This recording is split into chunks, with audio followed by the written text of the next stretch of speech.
Ukweli ni kwamba wagonjwa wote wenye changamoto ya kisukari wanaweza wakapona changamoto ya kisukari, lakini si wagonjwa wote watapona changamoto ya kisukari.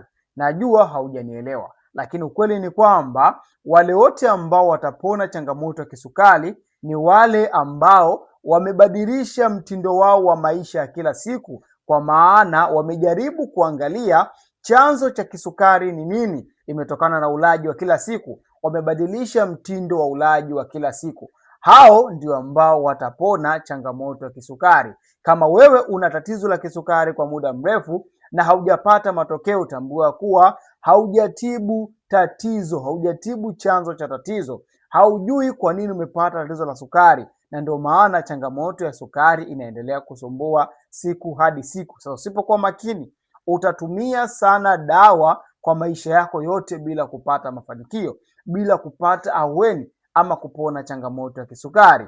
Kama unahitaji kuweza kutibia tatizo la kisukari kuanzia kwenye chanzo, haujui ni vyakula gani ambavyo vinaweza vikakusaidia, unahitaji kuweza kupata meal plan, mtu ambaye atakusaidia katika kupanga utaratibu sahihi wa vyakula vyako kuanzia asubuhi kwa muda wa siku 7, kwa muda wa mwezi mmoja, ama kwa mwaka mzima. Basi hakikisha unatutafuta leo hii Glucomisan kupitia namba ambayo iko bio ili uweze kuanza program.